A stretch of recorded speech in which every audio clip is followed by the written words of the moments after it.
Priscus gives to Kerka the presents from Emperor Theodosius. She does not speak much, but kindly invites the Romans to come to dinner the next day. The women and girls of his suite, seated on carpets round the empress, are busy embroidering ornaments, and stop only for short moments. The Greek sees that they have become accustomed to the visits of ambassadors and their gifts. On leaving the beautiful palace of the Empress, Priscus sees the crowd beside the entrance to the main palace. Attila and Wanges judge important matters in the open air. He sees Rustic in the crowd, who announced his appointment to the Hun government apparatus. Priscus sincerely rejoices in this, hoping that Rustic may give them useful information. They start to look together what happens, and Rustic remarks, "The Roman emperors devoted a great deal of time to judgment. But now everything is codified and entrusted to the prefects and bishops." Priscus confirms, "The Emperor Augustus judged often from the morning to the arrival of the night. Claude began before dawn, he even judged the days of the marriage of his children. Several emperors breakfasted without interrupting the proceedings, in order not to waste time. The philosopher Emperor Marcus Aurelius judged late into the night. The stops were often executed on the spot. That is why the Roman emperors also preferred to judge in the open air, even in squares and gardens." Soon Attila enters his palace. To begin in the throne room the reception of khans, princes and other important persons of the Empire Hun, foreign ambassadors and other delegations. In the crowd, in front of the palace, Priscus remarks the diplomats of Ravenna. They exchange news that is disappointing for both embassies. Count Romulus says sadly, "Attila does not want to hear. He demands satisfaction of his claims and continues to threaten war if not." Priscus exclaimed, "War because of such an insignificant affair." The Count sighs, "Attila is so spoiled by fate. He has always been so lucky that he has become deaf to any arguments. He wants everything to happen according to his desire. It must be acknowledged that no one has ever had so great success in so little time. He became master of all the ancient Scythian steppes, forced the two Roman empires to pay him tributes. It is said that he now wants to conquer Persia. The Huns state that they have found passage through high mountains and that the war will not be difficult. Attila thinks that now no people on earth is no longer able to resist him. I'm afraid he's right." These words of Orestes' father-in-law, influential and informed, provokes an animated exchange of opinions between the Roman diplomats. It would be good for the Romans if the Huns were actually starting a war against Persia. We would then have a respite. Nothing at all. The Huns will easily and quickly overcome the Persians and then take care of us, remaining their only opponents. There comes a messenger of Wanges who calls Priscus. The young Greek, with a beating heart, enters the minister's office to learn the first reaction of Attila to the letter of his emperor. Wanges declares, "Attila will no longer accept any Roman ambassador, whose rank is lower than consular. As for Constantinople, there are only 3 persons with whom Attila agrees to speak. The patrician Anatolius and 2 other influential consuls. Confuse. Priscus marmits, the appointment of ambassadors in such a way can make them suspicious in the eyes of our emperor."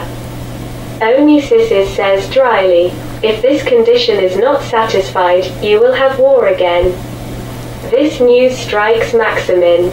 The sad exchange of opinions was soon interrupted by the arrival of Attila, the father of Orestes, who announces that the Roman ambassadors Romulus and Maximin, he and Priscus, were invited to the banquet of Attila. Banquet begins at 3 o'clock in the afternoon. Every visitor, according to custom, is permitted to enter the hall only after drinking a cup of wine for the health and prosperity of Attila. The emperor's table and his divan are placed on a raised platform ascended by several steps. Behind, on the same platform, there is still a table and a divan for the most distinguished guests. The tables are covered with white tablecloths and the sofas by carpets and furs. Khan Elik sits next to his father with respectfully lowered eyes. On two sides of the hall, there are small round tables, each for 3 or 4 guests. The Romans are placed on the left side, less honorable in their opinion. Maximin protests against the violation of the diplomatic etiquette, seeing that it is not he who occupies the honorable place of their table but General Beric the Hun. But the banquet managers do not listen to him. After the obligatory ceremony of the food of the Spirit of Fire, the banquet begins. Each table is served by a cupbearer and a waitress. The dishes are made of gold and silver. Alone, Attila eats and drinks in wooden dishes. In addition, he mainly eats cooked meat. While the tables is covered 3 times for the guests and always with the most different dishes. The protocol forbids touching distant dishes and Priscus regrets in silence that he cannot taste certain curious dishes that awakened his desires. Attila raises his cup and offers a toast for his most honorable guest, who in his turn rises and expresses his most respectful wishes to the emperor. After a few toasts, the atmosphere becomes cheerful, the conversation around all the tables come alive. Only Attila looks serious and does not smile. He and Elik do not speak much, sad because of Kerka's disease. In the evening, torches and lamps are lighted. There come 2 storytellers who perform fragments of heroic epic poetry and poems in honor of Attila's victories. In the room there is a profound silence. The Huns listen with brilliant eyes and only occasionally accompany the performance with exclamations of approval. Priscus thinks that the old men weep for the pain of not being able to share the glory and the dangers of the battles, and the young warriors are charged with energy for their future exploits. Such a stormy reaction produces a strong impression on the Romans. Attila retains his inflexible gravity, it is majestic and a little sad. When the storytellers come out, an old warrior enters holding in his hands Ernak, a little son of Attila. The emperor is transformed, he takes with a tender smile his child, kisses and caresses tenderly his cheeks. Astonished by such a sudden change in Attila's behavior, the young Greek asks a Hun sitting next to him and speaking quite well Latin. The emperor seems rather cold with his eldest sons here present. Why is it so tender for Ernak? The Hun whispers to him, "Do not tell anybody what I'm telling you." A great shaman predicted that the eldest sons of Attila would have no ruling lineage. It is only the descendants of Ernak who will duly continue his actions. That's why he likes this boy so much. When the Romans see the jesters entering for their performance, they decide to leave the banquet politely. Kerka's dinner is distinguished from the imperial official banquet by the gaiety of the participants. The Romans soon forget that she is mortally sick. Everything is beautiful. The decoration of the room, the dishes, selected dishes and delicate wines.